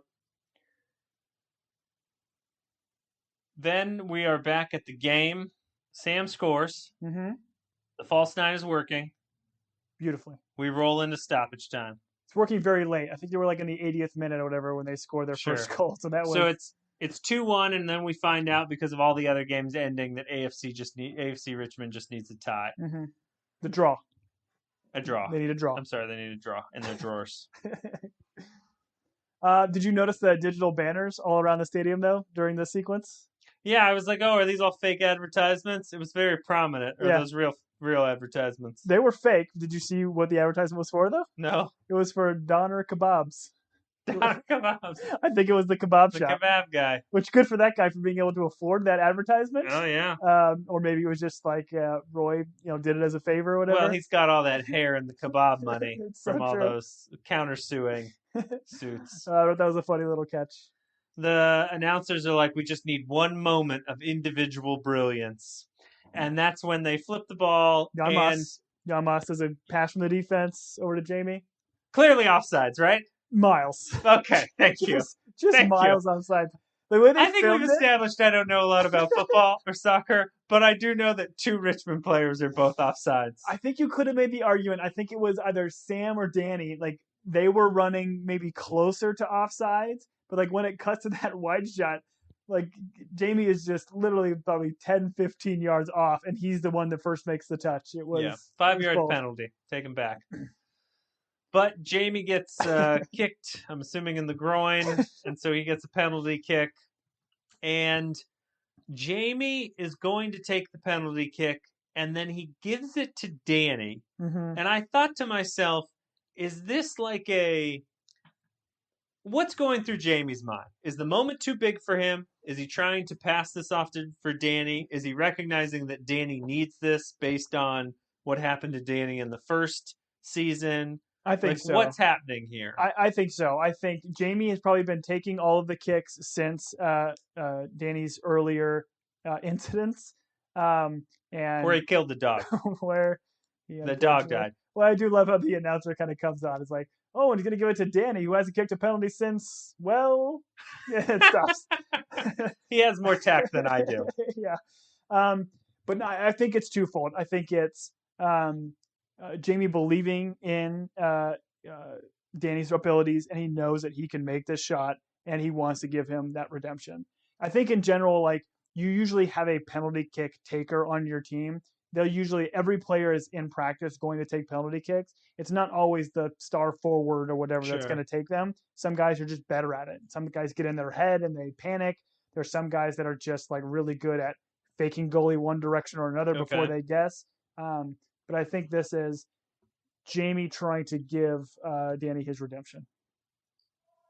As Danny approaches, He looks a little bit nervous. Then he looks off to the left. And what does he see? He sees a new puppy. And that puppy's wearing what, Tom? He's wearing a little cute little helmet. It was so adorable. Little helmet. And I had to admit, like, based on this season, I kind of thought this puppy, which I think we have established, this puppy is Macy Greyhound. Macy Greyhound. I thought Macy Greyhound was a goner. I thought they were gonna get this one too. I don't think you can hit a puppy with a soccer ball on TV. I don't think the ratings will allow that. You can kill an adult dog with a soccer ball on TV, but you can't kill a puppy.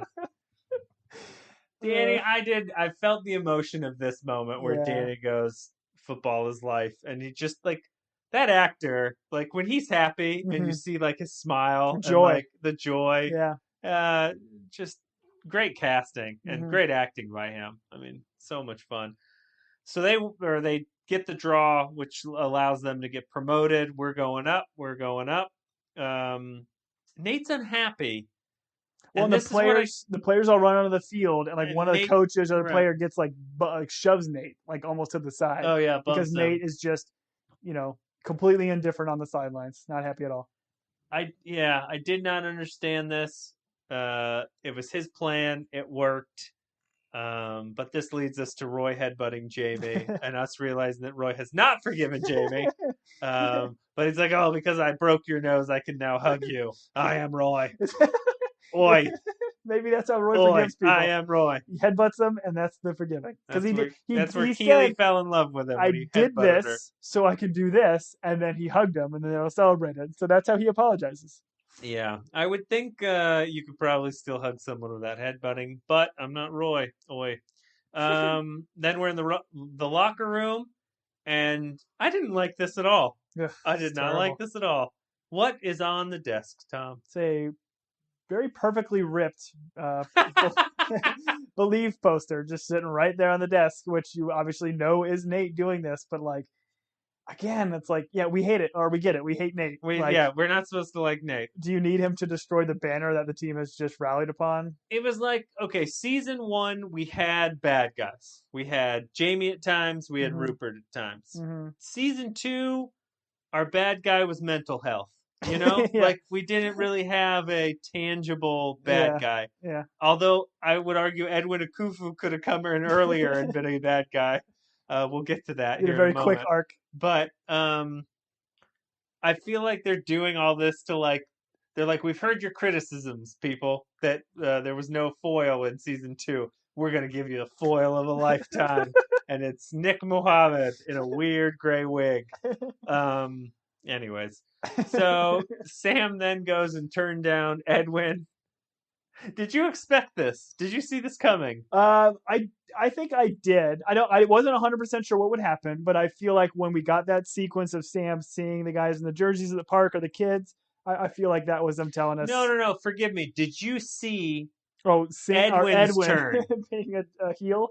No, I definitely did not. No. So there's a moment when they have lunch where at the very end of lunch, Sam's like, "Oh, I appreciate you making this in the Nigerian style," and he goes, "Oh, well, it's like the inferior." Edwin's like, "It's not as good," and he's like, "Oh, and we can fight over it." And when he says we can fight over it, there's not much humor in that. Yeah. And I was like, oh, I wonder if that actor just did that weird, because that should be a joke. Well, you called it last episode. Like, you kind of said, like, is he kind of a Bond villain kind of a thing? No, he doesn't know who he is yet. But yeah, he goes literally 180. Like, the second that Sam declines his offer, he goes on this crazy yet brilliantly hilarious rant about everything. Did you notice at the beginning of this sequence, though, I guess his name is Francis because Ted mentions it earlier, but his assistant that gives the high fives, he's literally practicing handshakes with the skeleton in the room. What skeleton? They're in the physio room. Oh, so there's a skeleton. He's literally shaking hands with the skeleton. He's practicing his handshake. Oh, it's so great. But I think we could both agree after this whole sequence and Akufu going to murder the skeleton. The dummy. The dummy. The Richmond jerseys. Pooping on it and wiping his imaginary poop on it. A lot of poop talk during this rant. Yes. I'm assuming at this point Sam regrets his decision and 100%. wishes he would have. He was said like, yes. "Oh, that is a leader of men. That guy could take me to the championship of soccer." I don't know what that's called. Do you think we'll see more of Akufu? Or I that hope was so. It? That was it. I hope that they come into play in the third season. Yeah. I found I found the turn great. I found like the fact that they let him go for a long time and just be outrageous. Like his slow strangle of the mannequin to the ground was all great. And they were like, "Hey man, you've got the scene, just like do you." Play with it. He did a great job. Anytime someone goes to that high pitched mad scream and they can pull it off well is a lot of fun for me. Ted's then in the press conference. He mentions Trent Krim, and we find out that Trent Krim's not there. I found that a little bit sad. Yeah. And then, I guess in that moment, did you have a thought of what happened to Trent? Like, why is Trent not there? I guess my initial thought was that like Rebecca made that call that she said like she wouldn't because about like, oh, I'm going to find out who this anonymous source is, because I think we've established that Rebecca has ties or relationships with the she knows God. guy of the sign. Yes, she knows God. So I guess I thought there was just something that happened in the back end that had him leave, because to me there would have been no other reason for him Trent Krim not to be there unless he was no longer a reporter. Yeah, my initial thought was maybe Trent Krim felt ashamed and so he didn't want to face Ted, but that's not really Trent. Trent like texted him and then this leads to, which I felt like was maybe the conclusion of the whole season, where he's like, Ted's like, "I'd like to talk about mental health in sports." Mm-hmm. And I was like, is this where we got with all these panic attacks? Was this the message? Did you feel like this was like the bow tie on the message of the season? Yeah, I thought they were kind of trying to do that for sure, because we dealt with so much of it this season. But I'm with you. Like, there are mental health issues in sports, but like we weren't dealing with mental health issues in sports. We were dealing with, well, I don't know. I guess you were, because you could say Danny Rojas had that issue, and they like Dr. Sharon was able to help Danny take the turn. We saw Dr. Sharon get with like Colin and make Colin like more self-aware and have him become a better person. But like Ted was really the focal point of all the mental health issues, and like to me that doesn't necessarily tie in with sports outside of like, sure, Ted's a coach for the team and he just had an article written for him, but I don't know. I guess that would, to me, it was a little fast and loose with that theme of the season. Listen, the importance of mental health is obviously established. Like, it's important. I understand it is a thing. I am not so like weird old school like masculine guy mentality that I would ignore it. But I do think that like if your gig is competitive, like physical, athletic, and also there is a mental aspect to that there's a little bit of a not a cop out, but like it's part of the gig. Like you have to perform under pressure, and that's why you're at that level. Like if you have an issue with that, don't do that. Like, well, I think physical talents can only take you so far, right? Like to be great, you have to have that mental fortitude and mental toughness to be able to persevere. Mental toughness, mental fortitude, great terms. Yeah, great terms. Mm-hmm. But I think like when I first heard this and saw this too, this made me kind of think of recently like Simone Biles in the Olympics, because she is there without a doubt like the best gymnast ever to have lived. Like she has these moves that nobody else in the world can even attempt to do because they're to a degree of danger. But she's so talented that she can do it. And she got to the Olympics and I don't know what they called it, like the term, but she got like the more or less the equivalent of the yips. Like she called the twisties, I think they called it, because she's doing such difficult things in the air. If she didn't feel like she was mentally capable or she got in her head, like she made the decision, like, I'm not going to do this to try to prove anything to anybody, because I've already proved this. Like, if I'm not feeling 100% up to it, I'm not going to do it. And I thought it was like courageous of her to say, like, not do the team events, not do any of that kind of stuff, and bow out because she knows she wasn't mentally there. So I think it kind of goes both ways. To be a true champion in a sport, you have to be mentally tough. But at the same point, you need to be strong enough mentally to say, I don't have it, like I can't do it right now, and make that decision so you don't hurt yourself. And I thought that was commendable by her. Okay. Your thoughts? I'm not going to get myself in trouble. So, and I don't know enough about that story to really speak to it, Mm-hmm. but I do think that, like, throughout time, people have probably, had, I don't know. We all get nervous. We all, like, there is a moment of you've got to, like, go do it despite your fear. And so, But I think there's a difference, whatever right? we want to call it. Yeah. But there's a difference between just like a single moment in time versus like Ted's mental health had nothing to do with sport, nothing with him about being a good sportsman. It's just like he was dealing with personal issues. So I think we have to make sure we separate like being good at sports and having mental issues can be completely separate. They don't necessarily go hand in hand of making you good at the athletic feat that you're performing. No, but I understand that. But what I would say this, certainly in like a team environment where the other people are relying on you, is like if you're having those issues, you've got to recognize, hey, this is a detriment. I need to take myself out of this long before it becomes an issue for like the team. And that's what Simone did in the Olympics. She took herself out so one of the alternates could come in, and I think they ended up actually still medaling in the Olympics. See, I don't remember any of that. I just think people should be tough. Fair. Like those dancers in West Side Story. Those guys were the toughest. Then we find ourselves with Rebecca and Ted in the office. Did you think we were going to get a bubble water incident? I think Rebecca squashed it very quickly, but that was my initial impression when she offered him a drink. I was hoping she was going to like mix bottles and accidentally give him the champagne, some fizzy water. I don't even think we do get to the water eventually, but Sam comes in. Sam tells us that he's staying, and then he turns to Ted. We get some awkward moments because Sam doesn't know that Ted's there, yeah. But he Ted comes in and does know. Yeah, Rebecca.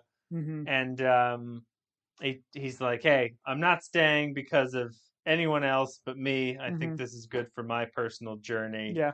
It's not because of you. Yeah. When he says it to Ted, but he's clearly talking to Rebecca. Again, I think Hannah Waddingham does some great acting here at the end where she like takes down the champagne in one shot and she kind of gives this little like, I don't know, like little noise or scuffle or whatever. But again, I think this is I think it's good for Sam. And I still think that Sam and Rebecca are going to probably have some relationship in season 3. But I think this is the show just wanting to manufacture some drama and kind of get us hoping or guessing if they're going to get together. I loved that Ted was like, I think he was talking to you, but he was looking at me. It's such a great thing to point out.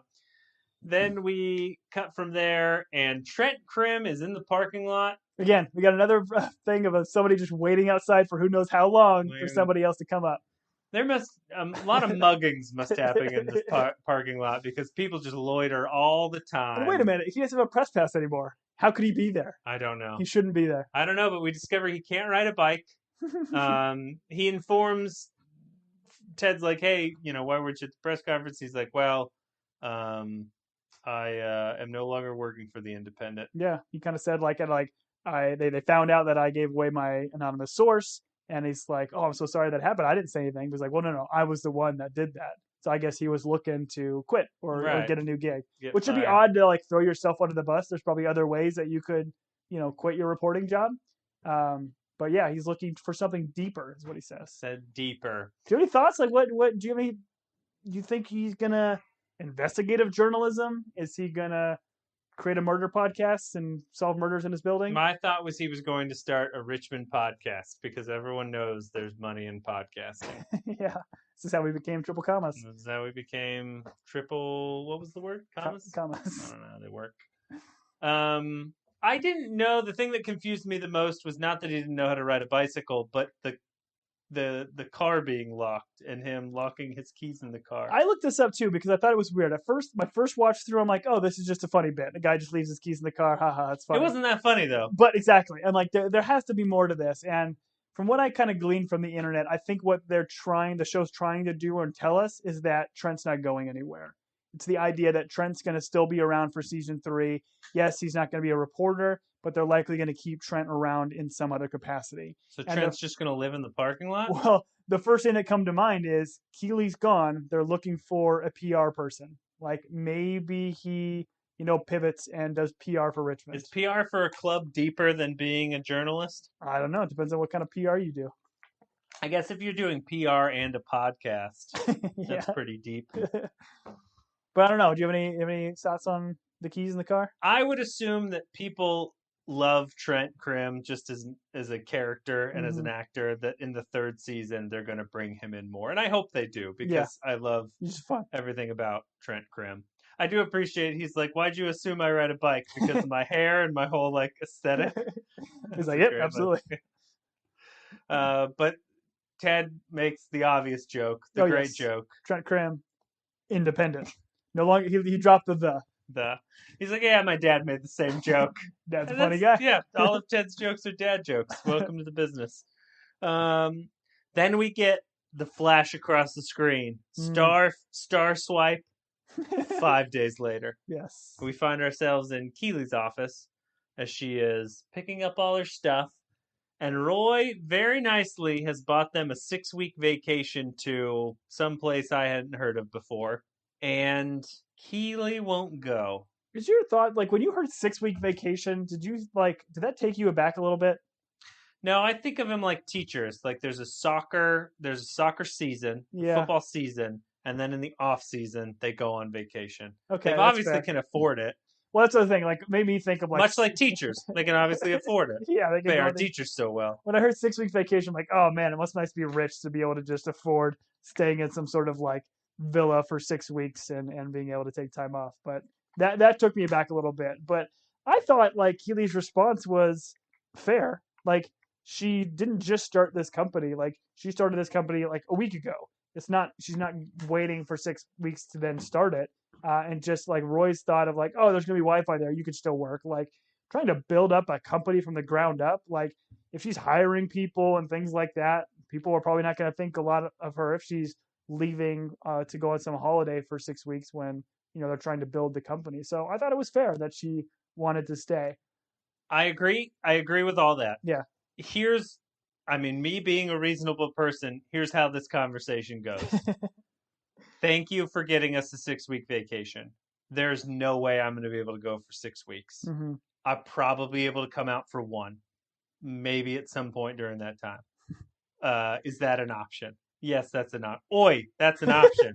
like she's just like, no, I can't go, but you should go. That's what. Yeah, the delivery of that was but weird. You should go. Yeah. And that's where he reads into it. Take Bex is what she should have said. Yeah. He reads into it, was like, are you breaking up with me? Which, I mean, I don't know. That was a conclusion that he jumped to very fastly. Yeah. He fastly a word? Yes. Sure. Fastly and furiously. Yeah. I like the 5th one. Go but ahead. I do like Keeley says, I'll see you in 6 weeks.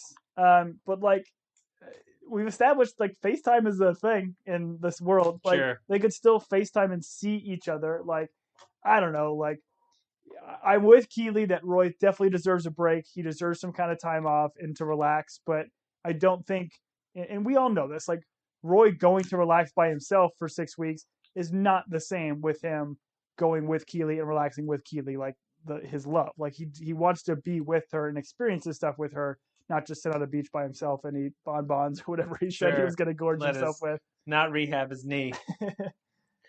Yeah, I like the gesture. I was a little bit confused by both responses and both conclusions that were jumped to. But that's fine. That was only 5 days later. What's really important is that 3 weeks later, Sam buys what? He buys a restaurant because he's going to start a Nigerian restaurant, which is good for him. Good for him. Because we've established there's none in the area, so he's going to start one up. Tom? Yeah. I thought to myself, you know what Tom and I should do? We should go to a Nigerian restaurant. So what did I do?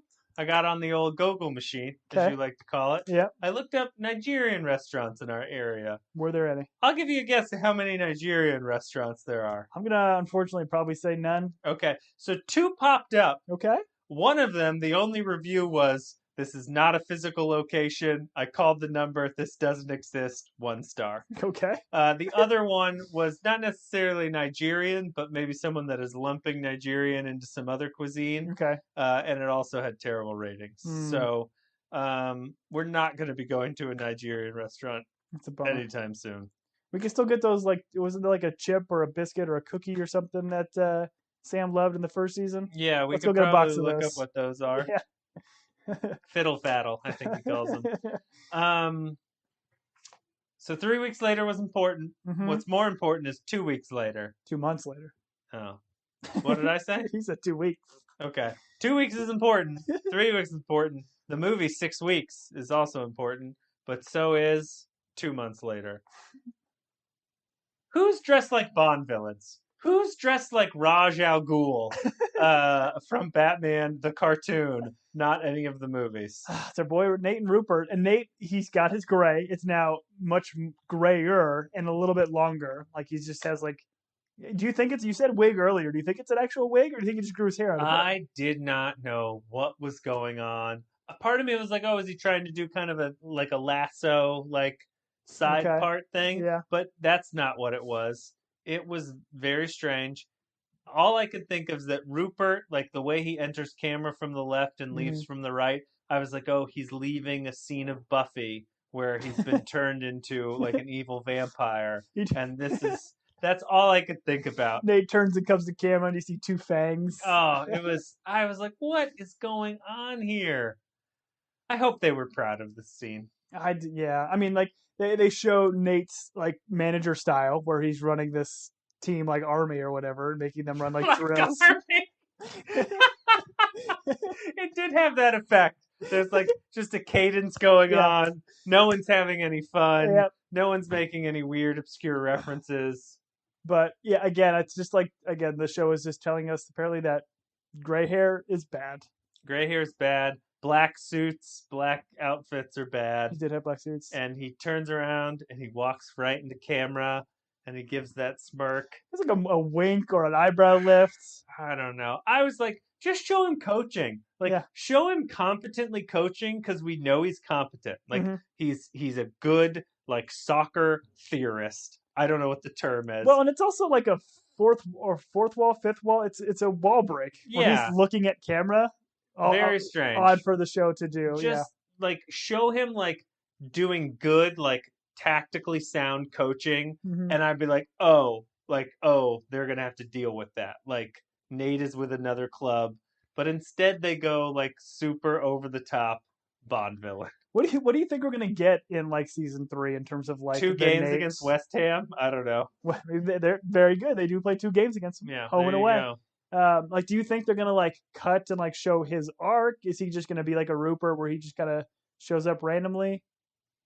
I don't know. I mean, they've built this up that obviously they're going to be a foil in this. So my thought, I mean, how can they reach out and touch AFC Richmond? They can reach out and touch them 2 games out of the season. Yep. They can reach out and touch them via like trying to trade players or trying to like buy contracts, that sort of thing.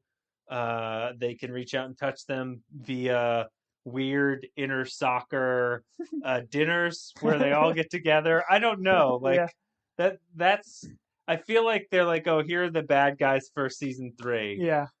But you're right. How are they gonna affect them? That's why I thought, again, we theorized last episode that they would bring Sam into the mix or something, so you'd have more cast of characters. But now when you have Nate and Rupert together being villains or jerks, it'll be interesting to see where they go. Here's what they should have done. Yep. They should have had Nate staring down that camera, giving that weird smirk, and then the camera get like jostled and it come out, and Beard being in all black standing next to Nate, being like, let's do this. Beard's the assistant coach now? Beard is the assistant coach at West Ham and has abandoned. That would have been a neat twist. That would have been a twist.